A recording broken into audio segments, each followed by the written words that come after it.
குட்டீஸ், இன்னைக்கு ஒரு கதை ரொம்ப சுவாரஸ்யமாக இருக்கும். எப்படின்னா, பொறுமை ரொம்ப பொறுமையாக இருந்ததுன்னா நல்ல பலன் கிடைக்கும் அப்படிங்கிறத வச்சு நேற்றுக்கு பொறுமையாக இருந்தால் எப்படின்னு ஒரு கதை சொன்னேன். இது வேறு மாதிரி.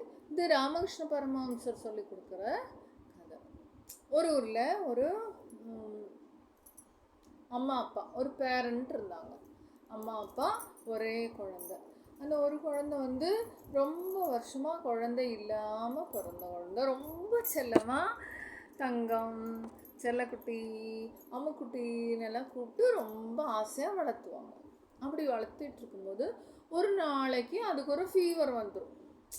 ஃபீவர் வந்தால் பேரண்ட்ஸ்க்கு ரொம்ப கஷ்டமாக இருக்கும்ல. ஃபீவர் வந்தோடனே அது ரொம்ப அழும். அப்புறம் அதுக்கு மெடிசின்னா அந்த காலத்துல எல்லாம் என்னது, ஆயுர்வேதம் தான். இந்த வீட்டிலையே ஏதோ இந்த சுக்கு மிளகு இதெல்லாத்தையும் போட்டு இடித்து கஷாயம் எல்லாம் வச்சு கொடுத்து ஃபீவர் எல்லாம் சரியாயிடும். சரி ஆனோன்னு என்ன ஆகுதுன்னா, ஒரு கால் அந்த குழந்தைக்கு நடக்க முடியாமல் ஆயிடும். அச்சுச்சோ, என் தங்கத்துக்கு இப்படி ஆயிடுச்சு, கால் நடக்க முடியாமல் ஆயிடுச்சுன்னு ரொம்ப வருத்தப்படுவான் அவன் அம்மா அப்பா எல்லாம்.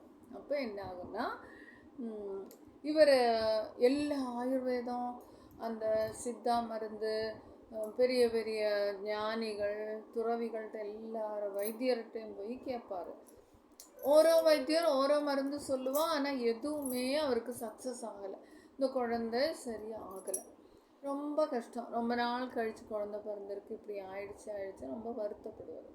அப்போது அவர் என்ன பண்ணுவார், ஒரு நாளைக்கு ஒரு கோவிலுக்கு குழந்தைய கூட்டிகிட்டு போவார்.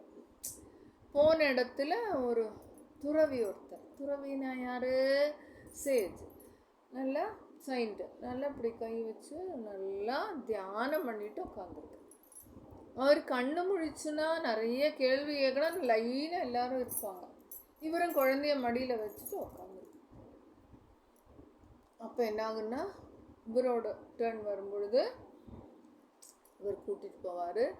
சாமி, இந்த மாதிரி நமஸ்காரம்னு சொல்லிட்டு என் குழந்தைக்கு நல்லா இருந்தான், பாவம், நல்ல அருமையான பையன்.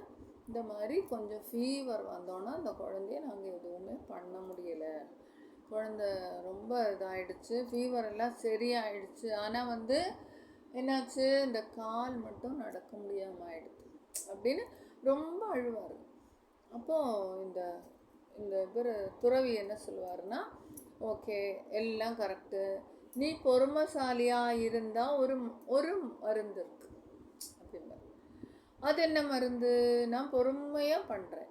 நீ பொறுமையாக பண்ணினது மட்டும் போகாது, அதனுடைய எஃபெக்ட், அதனுடைய பதில் மெதுவாக தான் வரும். நீ பொறுமையாக அந்த மருந்தெல்லாம் பண்ணினாலும் பதில் மெதுவாக தான் வரும். இந்த மருந்து பண்ணுறதுக்கே ரொம்ப நாள் ஆகும். சரி, என்ன மருந்து சொல்லுங்கள் சாமி அப்படின்னு. அப்போ இவர் சொல்லுவார், ஆவணி மாதத்தில், ஆவணி மீன்ஸ் ஆகஸ்ட் 15க்கு மேலே, ஆவணி மாதத்தில் ஒரு பௌர்ணமி நாள். பௌர்ணமி நாள்னால் ஃபுல் மூன் டேயில் மழை வரணும். வருமா? ஃபுல் மூன் டேயில் மழை வருமா? கஷ்டம், எப்பாவது தான் வரும். அந்த சீசன் இருக்குன்னா கூட கொஞ்சம் தானே இருக்கு இல்லையா? அப்போ அந்த நாளைக்கு சுவாதி நட்சத்திரமாக இருக்கணும். அப்போ ஆவணி மாதம் சுவாதி நட்சத்திரம், ஃபுல் மூன் டே, 3 சேர்ந்து வர்றது ரொம்ப கஷ்டம். வரணும். வந்த பொழுது ஒரு வேப்ப மரம் பார்த்து, நீம் ட்ரீ பார்த்துருக்கீங்களா? இது ரொம்ப மெடிசின் பவர் உள்ளது. அந்த மரத்தில் மழை விழணும். எப்படி? அந்த மழை அதில் விழுந்துன்னா கீழே ஒரு செம்பு பாத்திரம்னா காப்பரில் ஒரு பவுல் வச்சுருக்கணும். இந்த பவுலில் 2 டம்ளர் தண்ணியை நீ ஃபஸ்ட்டே விட்டு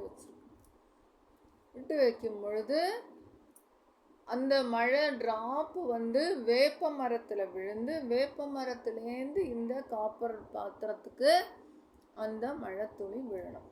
ஆச்சா? எவ்வளோ ரூல்ஸ் பாரு. விழுந்த உடனே அங்கே ஒரு தவக்களை உட்காந்துருக்கணும். இந்த தவக்கலையை பிடிக்க ஒரு நாகப்பாம்பு வந்திருக்கணும். எவ்வளோ சொல்கிறாரு பாரு. இந்த தவக்களை வந்திருக்கணும், தவக்கலையை பிடிக்க நாகப்பாம்பு இருக்கணும். இந்த தவக்களை அந்த தண்ணியிலேருந்து அப்படி குதிக்கும்போது அந்த தண்ணி தவக்களை வாயில் விழுந்திருக்கணும். உடனே தவக்களை பாம்பை பார்த்து பயந்து வாயை திறந்தோன்னா வாயிலேருந்து அந்த தண்ணி பாத்திரத்தில் விழணும். உடனே நாகம் அப்படி அந்த தவக்கலையை கடிக்கிறதுக்கு கவ்வும் போது நாகத்தோட வாயில் இருந்த விஷம் பாய்சன் இந்த தண்ணிக்குள்ளே ஒரு ட்ராப் விழணும். அப்புறம் அது கடிக்கவும் கூடாது, கடித்து அதனோட பிளட் இதில் விழக்கூடாது. அதனால் கடிக்கக்கூடாது. கடிக்க இப்படி வரும் பொழுது இதனோட ஒரு ட்ராப்பு தண்ணியில் விழணும்.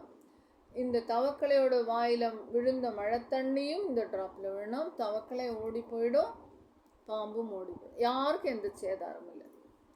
ஆனால் இந்த தண்ணிக்கு அவ்வளவு மருத்துவம். இதனால் செம்பு பாத்திரம், காப்பர் பவுல், அப்புறம் வேப்ப மரம்.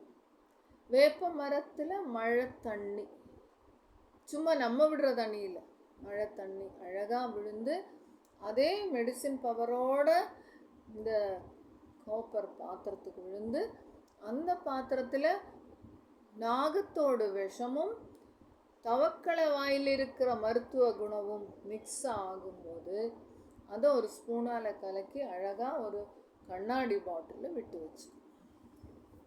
வச்சுட்டு 48 நாள் 48 டேஸ் இதை டெய்லி ஒரு ஸ்பூன், காலையில் ஒரு ஸ்பூன், ஈவினிங் ஒரு ஸ்பூன் நீ குழந்தைக்கு கொடு. கண்டிப்பாக குழந்தை நல்லாயிடுவான் அப்படின்னு சொல்கிறார். ஆனால் இந்த கதையை கேட்டு இந்த மாதிரி மருத்துவமெல்லாம் யாரும் பண்ணக்கூடாது, இது முடியவும் செய்யாது, அது வேறு விஷயம். அப்போ அந்த காலத்தில் ராமகிருஷ்ண பரமஹம்சர் சொல்கிற கதையில் இந்த மாதிரி இருக்குது. எதனாலன்னா இவ்வளோ பொறுமை வேணும்.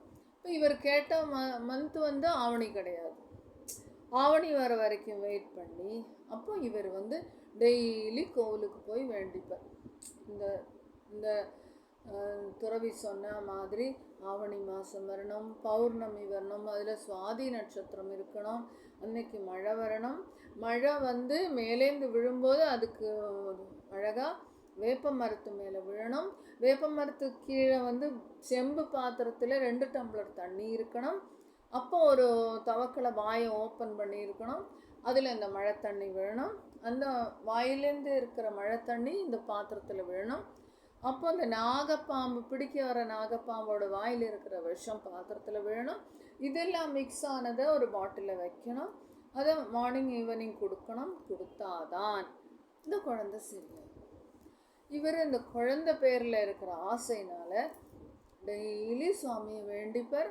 அதே மாதிரி நெக்ஸ்ட் இயர்க்குள்ளே அந்த ஆவணி மாதம் வரும், அதே மாதிரி சுவாதி நட்சத்திரம், அதே மாதிரி பௌர்ணமி, இப்படி எல்லாம் சேர்ந்து வந்தோடனே இது நடக்கும். இவர் காப்பர் பாத்திரத்தை ரெடியாக வச்சுருப்பார். வச்சுருந்து மழையிலே ஒரு சைடு நின்று பார்க்கும்போது கரெக்டாக ஒரு தவக்களை வரும், இந்த நாகம் பிடிக்க வரும். இவர் வேண்டினது எல்லாமே நடக்கும். எப்படி மனம் உருகி வேண்டிக்கிறாரு சுவாமிகிட்ட, என்னோட குழந்தைய காப்பாற்றுறதுக்கு உன்னை இல்லாமல் வேற யாரும் இல்லை, நீயே கதின்னு சொல்லி வேண்டினதுனால அந்த பகவான் இந்த குழந்தைய காப்பாற்றுறதுக்காக இந்த துறவி சொன்ன அத்தனையும் சேர்த்தி கொடுத்தாரு. கரெக்டா? இப்போ அந்த தண்ணியை எடுத்து இவர் சேமித்து வச்சு குழந்தைய கொடுக்க குழந்தை நார்மல் ஆயிடுச்சு, நல்லா நடக்க தொடங்கிடுச்சு. இதுலேருந்து என்ன தெரியுது? இப்படின்னு சொல்லி ராமகிருஷ்ண பரமஹம்சர் கதையை முடிக்கிறாரு. எதுக்காக இந்த கதையை இவ்வளோ தூரம் மைனூட்டாக ஒவ்வொரு விஷயம் சொல்கிறாருன்னா, நீ அவ்வளோ நாள் வெயிட் பண்ணு. பொறுமைங்கிறத எப்போவுமே ஜெயிக்கக்கூடியது ஒன்று. பொறுமை இருந்தால் எல்லா இடத்துலையும் நம்ம ஜெயிச்சு காட்டலாம். அப்படிங்கிறத உலகத்துக்கு உணர்த்துறதுக்காக இப்படி ஒரு கதையை இட்டு சொல்லியிருக்காரு. ஓகேவா? இதனால் நம்ம என்ன படிக்கிறோன்னா, நம்மளை மேக்சிமம் நம்ம அவசரப்பட்டுன்னு எந்த வேலையும் செய்யாமல் எல்லாத்துலேயும் பொறுமையாகவும் ரொம்ப திங்க் பண்ணியும் செய்யும்பொழுது எல்லாமே நமக்கு ஈஸியாக இருக்கும், எல்லாமே நல்லா நடக்கும். ஓகேவா? Bye, ton.